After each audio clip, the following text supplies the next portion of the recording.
Good morning mga kababayan. Okay. So today po, may mga magagandang balita po tayo at meron namang kagaya ng dati. Medyo nakakairita. Unahin po natin yung magandang balita.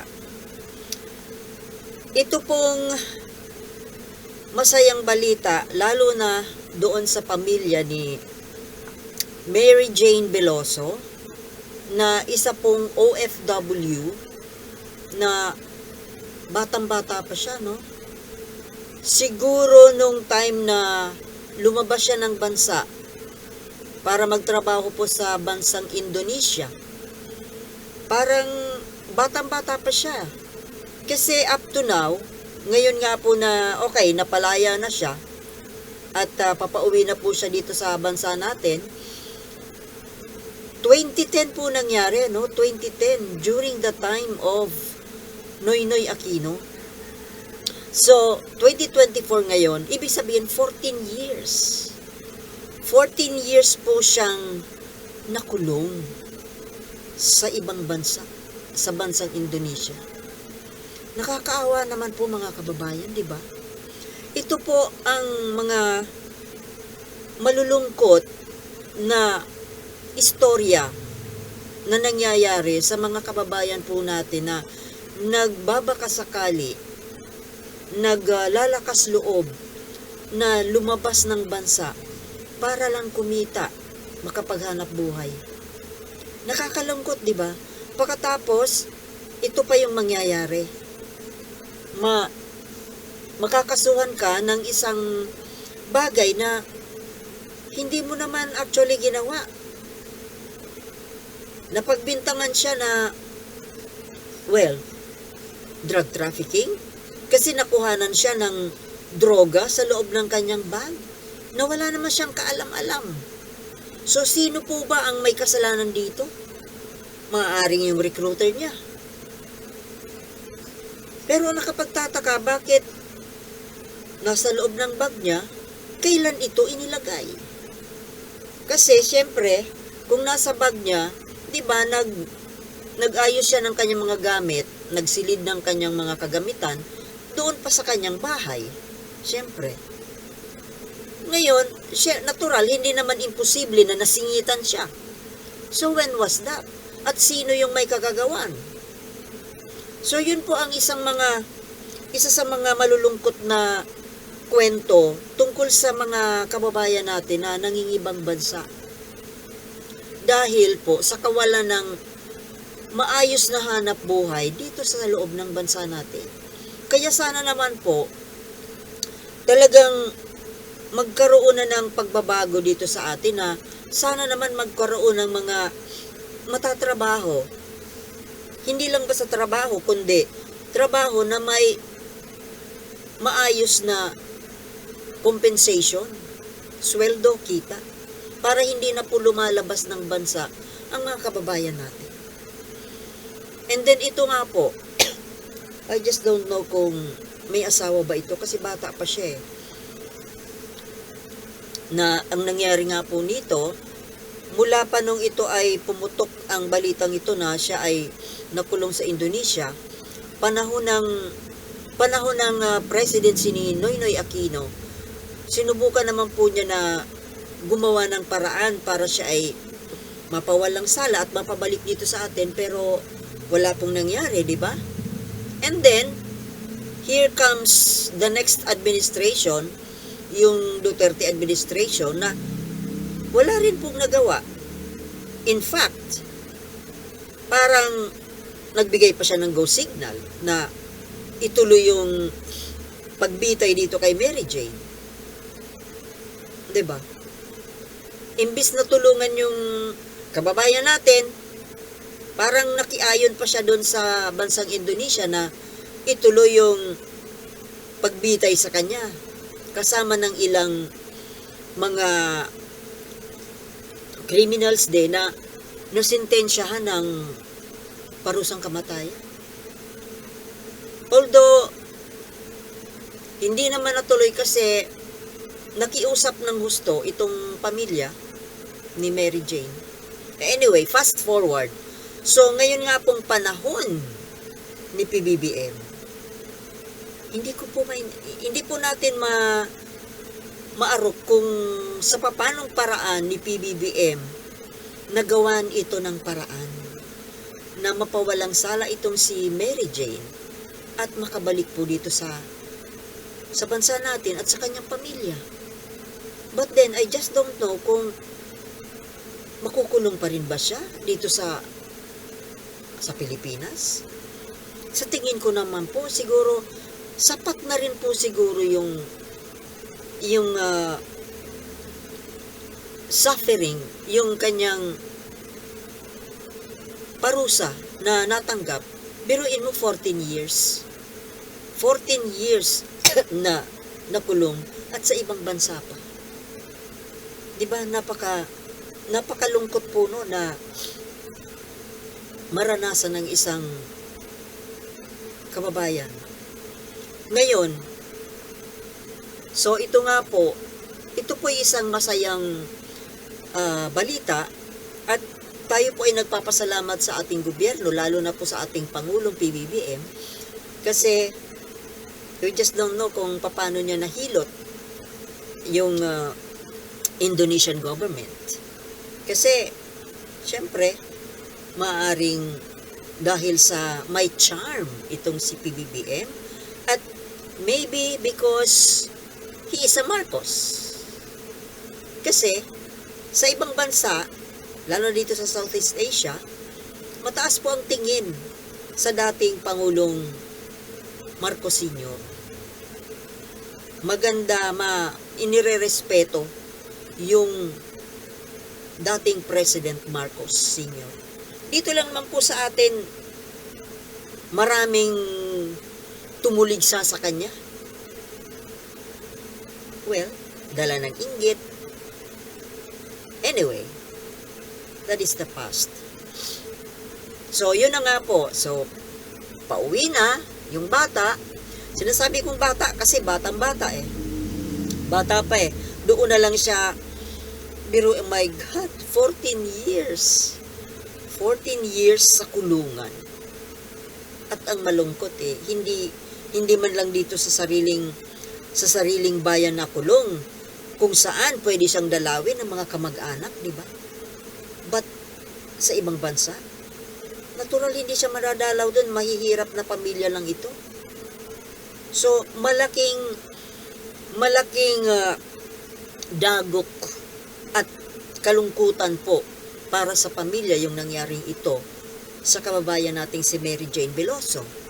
But now, pwede na silang magsaya kasi napawalang sala na at papauwi na nga po. Now, isa pa pong magandang balita, no? Yun pong naganap na pagtawag, well, just nando kung sino ang tumawag. Maybe si PBBM. Si PBBM siguro ang tumawag kay President Trump, President-elect Trump. Siyempre, for congratulations. At kagaya ng inaasahan ng mga nakakaalam, mga pro-Marcos na nakakaalam na sa katotohanan na ang talagang totoong magkakilala at magkakaibigan ay itong mga Marcos family at yung Trump family. Dati na po kasing magkakaibigan yan, panahon pa ni Apo Lakay at ni Imelda Marcos nung siya ay nagpupunta ng Amerika dahil may property sila doon. 4 na buildings na ang isa nga po doon ay naibenta kay Trump. Yung Trump Tower sa ngayon. So yung naging maganda ang naging pag-uusap. Well, syempre, ang naging pag-uusap noon dahil congratulatory call pa lang naman yon. Syempre, wala pang mga pinag-usapan naman tungkol sa politika. Kumbaga that was just a friendly call. Pero ang nakakatuwa po kasi hindi pa rin nakakalimutan ni Donald Trump yung kaibigan niyang si First Lady Imelda Marcos. Dahil according nga po kay PBBM, ang talagang magkaibigan ay si First Lady Imelda Marcos at si Trump, si Donald Trump. Kasi kung sa edad pagbabasihan, Imelda is 94 and then Donald Trump is 78. Ilang mga 14 years ba? 16 years? Anyway, mga ganon, more than 10 years ang age gap ni ni Donald Trump at ni First Lady Imelda. Medyo malayo. Parang anak na lang. Medyo parang magiging anak na lang ni Imelda si Trump. Kasi 16 years yata eh. And then, between PBBM naman at saka Donald Trump, ang age gap nila is ilan ba? 12 years? 67? 12 years ba? Konti lang. O 9 years. Konti lang ang gap, no? But then, ang talagang naging kaibigan, dahil na rin siguro sa age. Kasi, Donald Trump then was already, married, while si PBBM noon kumbaga bata pa. Iba ang crowd. So, maganda rin yung naging pag-uusap at yun nga nakakatuwa kasi naalala pa niyang kumustahin ang dating First Lady Imelda. And then, ang nakakatawa kasi, yung mga ipinagyayabang ng mga Duterte supporters na lalo na itong si Bato de la Rosa, di ba, nagyabang na kesyo tuwang-tuwa sila na nanalo si Trump dahil daw kaibigan daw ni Digong si Donald Trump. Paano naging kaibigan yun? Nung halos magkasabay sila, di ba? Kasi 2016 umupo si Digong na presidente, si Trump naman kasunod na taon. And then bumaba naman si Trump bago pa man bumaba si Duterte. Pero ang nangyari noon, 'di ba? Suklam na suklam si Duterte sa Amerika na sa pagkakaalam ko yung imbitasyon ni President Donald Trump kay Duterte na pumunta ng Washington kasi 'di ba naging tradisyon na po 'yan na kapag may bagong upong pangulo, halimbawa bagong upong Philippine President at bagong upo na American President, kailangan magpunta ng Philippine President doon sa Washington. Yung bang parang magmamano. Kasi nga, di ba? Let's accept it na talaga namang tayo ay medyo nakarely tayo sa Amerika. Medyo nakarely tayo sa Amerika. Although, both nations need each other. Kailangan tayo ng Amerika, kailangan din natin ng Amerika. Give and take ba? Pero, America can survive without the Philippines. Pero hindi natin sinasabi na hindi tayo magsusurvive without America, pero mahihirapan. Especially now, na mayroon tayong kapitbahay na bully. Maybe kung hindi ganyan ang ugali ng China, baka pwede natin sabihin na we don't need the United States. Pero sa ngayon, tanggapin natin na kailangan natin ng Amerika. So, yun na nga po.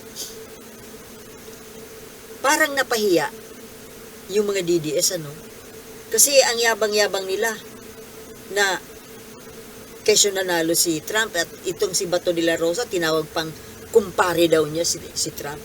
Hindi na nahiya sa balat niya. Ano naman ang pakialam sa inyo ni Trump? Huyo kayo kay Trump, no?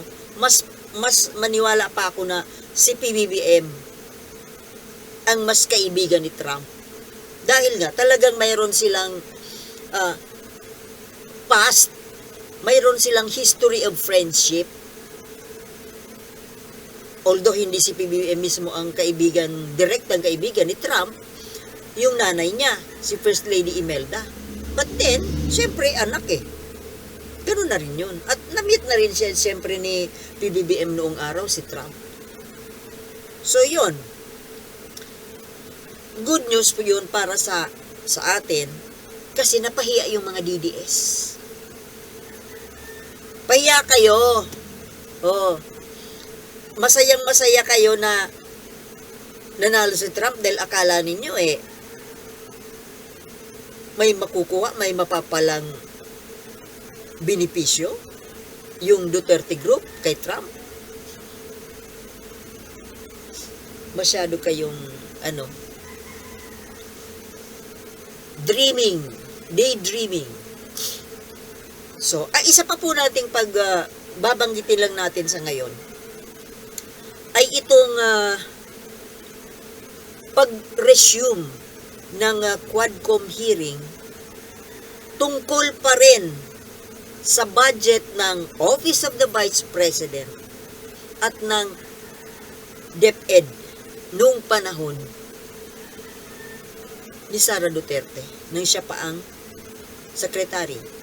At ngayon nga po, kahit na binigyan na ng invitation, di ba? Kung maalala po natin nung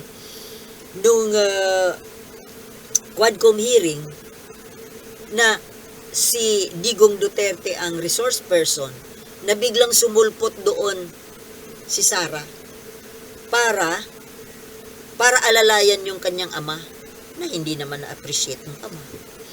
So sinamantala po ng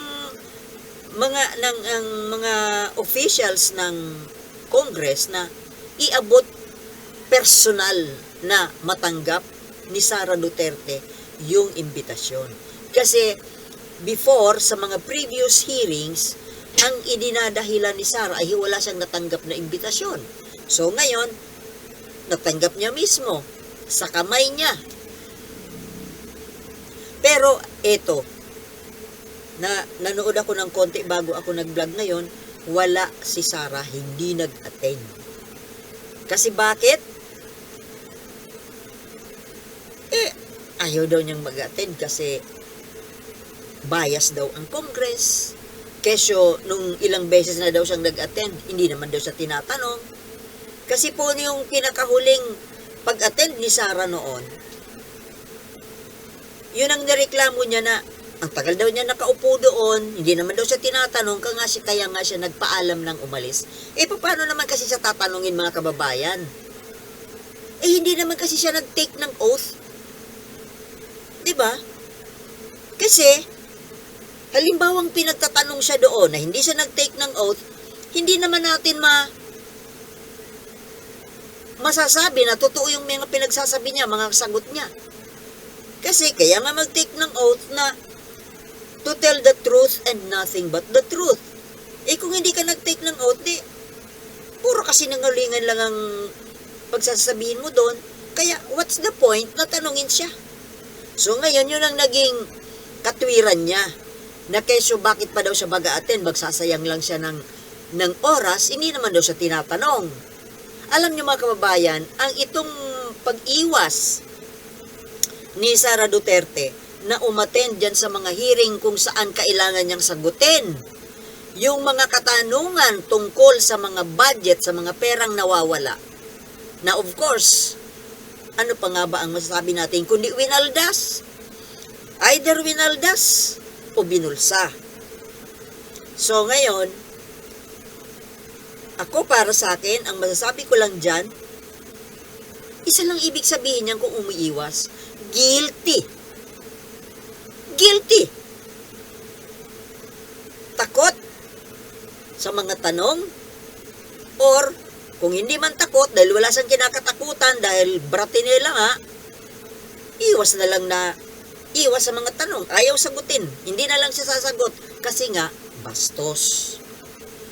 Hindi niya nirerespeto yung mga institusyon ng gobyerno. Kagaya ng Congress, hindi niya nirerespeto ang mga congressmen. Kasi kung nirerespeto niya, haharap siya pag pinapatawag siya. Sasagutin niya yung mga itinatanong. Hindi niya nirespeto. Mababa ang tingin niya sa mga congressmen.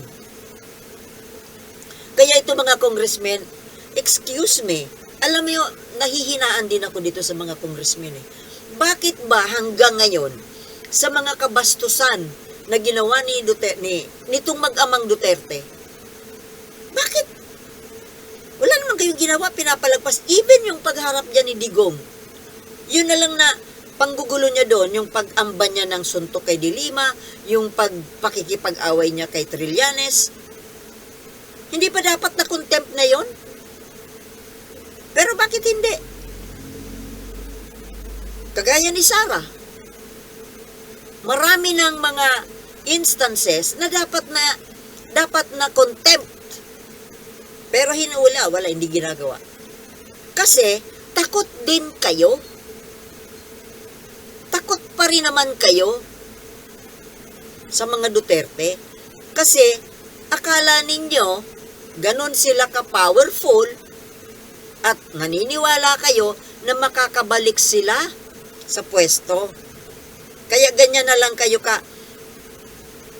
masyado ninyong masyado kayong nangingilag, iniiwasan ninyo na maka-offend.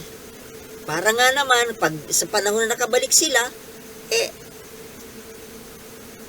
good looking pa rin kayo. Kasi mga kababayan, kung ibang resource person na hindi ang Duterte, konting pagkakamali lang, contempt agad. Diba? Contempt agad. So, itong Congress po, although maganda ang ginagawa nila, selective din po kayo. Selective sa pagpataw ng contempt at arrest order. Nangangati tuloy yung ulo ko. Diba? Maganda yung ginagawa ninyo dyan sa yung Quadcom hearings na yan. Maganda. Kasi yung taong bayan, nalalaman ng taong bayan kung ano yung mga nangyari dyan sa kapaligiran. Dyan sa mundo ng politika. But then, may pagka-selective din eh.